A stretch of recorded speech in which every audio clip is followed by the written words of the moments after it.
Alors, Jair Bolsonaro appartient à une tradition très minoritaire, devenue très minoritaire depuis une trentaine d'années, depuis le début de la Nouvelle République, qui est une tradition d'extrême droite qui s'ancre dans les forces armées et qu'on a appelé longtemps la ligne dure des forces armées, en particulier pendant la dictature, qui est une extrême droite qui valorise un État autoritaire, répressif, obsédé par l'idée de la subversion de l'ordre, et en particulier du communisme, et qui a absorbé tout un tas d'imaginaires très conservateurs en relation à la place des femmes, à la place des minorités ethniques, indigènes et noires, mais qui était une droite en fait qui n'avait pas été majoritaire sous la dictature, qui avait été mise en minorité par des courants militaires disposés à travailler avec la droite plus libérale. C'est une des raisons pour lesquelles la dictature militaire brésilienne avait été moins répressive et moins ouvertement autoritaire que les dictatures voisines, et qui, cette tradition avait été complètement réduite au silence sous la Nouvelle République, puisque la droite au Brésil, c'était une droite adaptée à la démocratie et qui n'assumait plus des discours de haine comme le clan de Bolsonaro, puisqu'il n'y a pas vraiment de parti derrière, les assume désormais. Donc c'est une résurgence qui est assez difficile à comprendre parce qu'elle ne correspond pas à ce qu'on avait compris en fait de l'histoire de la droite, au moins depuis les années 30. Alors le processus qui a abouti à son élection, c'est une crise démocratique absolument dramatique qui a commencé en 2013 quand des grandes manifestations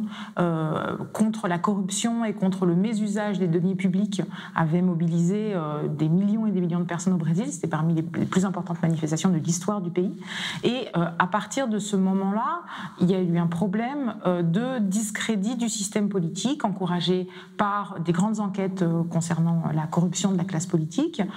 et une crise économique et sociale absolument dramatique qui a commencé au même moment que ces grandes enquêtes. Et cette crise démocratique, elle a mis à bas tous les partis politiques, le parti qui a été longtemps au pouvoir, c'est-à-dire le Parti des travailleurs de centre-gauche, mais tous les autres partis, et en particulier les partis de droite qui avaient été à l'offensive dans les opérations anticorruption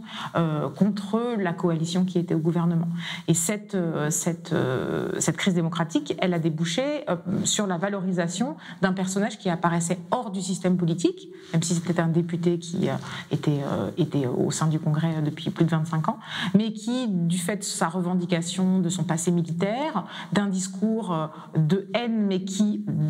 dénotait par rapport au discours plus classique de la classe politique, a été identifié par la population comme quelqu'un d'extérieur à la classe politique qui pouvait remettre de l'ordre et qui pouvait nettoyer le pays de la corruption et du communisme, puisque ces dernières années ont été au Brésil un moment de grande campagne ultra-réactionnaire qui identifie la gauche, le progressisme et le communisme comme les ennemis de la nation, comme ça avait été le cas dans les années 60 et 70. Donc ça, c'est le grand processus politique qui a débouché sur la victoire de Bolsonaro. Plus précisément, Bolsonaro a pu être élu parce que l'ancien président Lula a été mis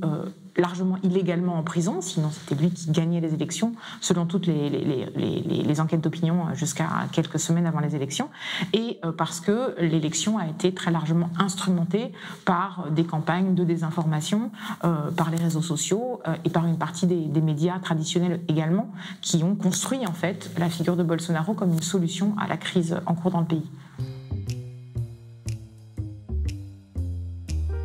Le Brésil a une relation à la violence assez particulière parce que c'est à la fois un pays extrêmement violent contre ses minorités, violent contre les populations noires, violent contre les populations périphériques, les habitants des favelas, et c'est également une société qui se nourrit d'un imaginaire de société non violente, c'est-à-dire d'une société non raciste, métissée, qui n'aurait pas connu de grandes révolutions, qui n'aurait pas connu de guerre paroxystique, et donc qui est toujours entre les deux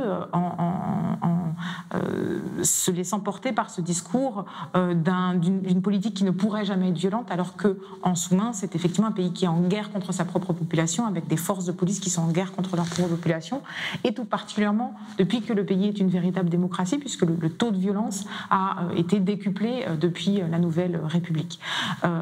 Pour moi, c'est un élément crucial pour la compréhension de ce que peut être le bolsonarisme, parce que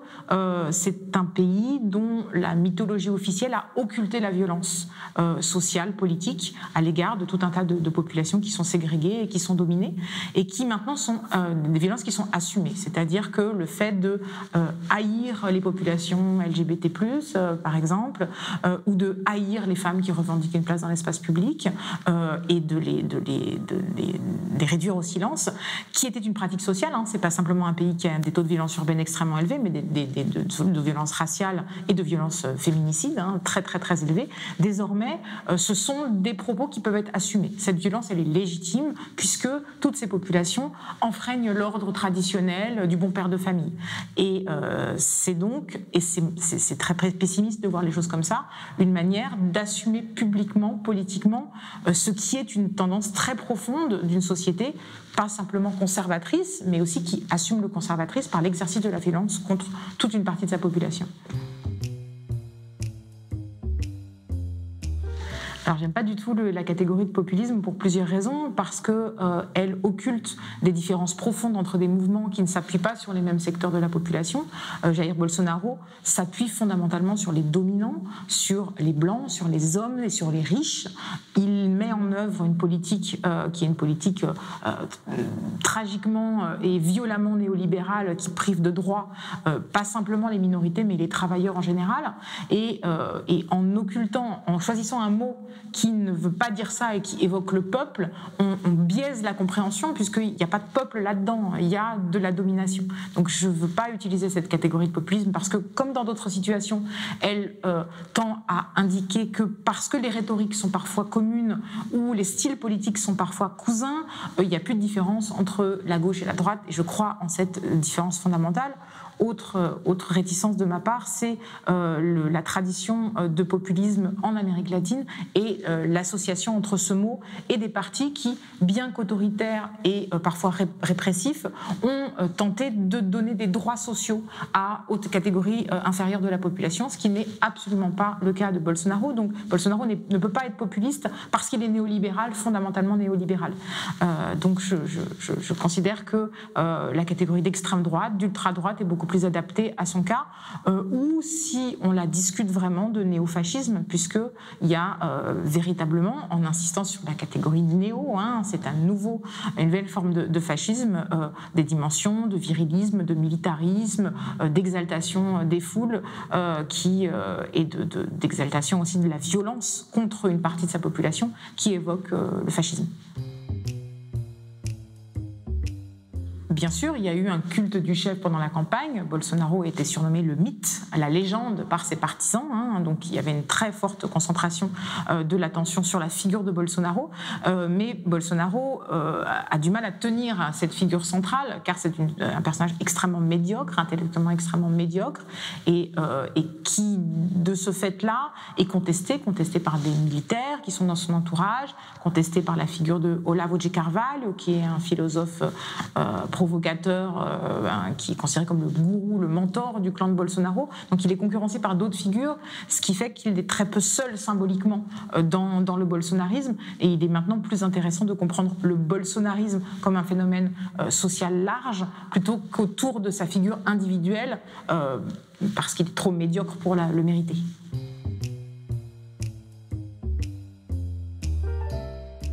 Alors, je n'aime pas le mot de populisme, mais c'est pas pour ça que je considère que Bolsonaro se trouve à l'écart d'une grande dynamique internationale. Au contraire,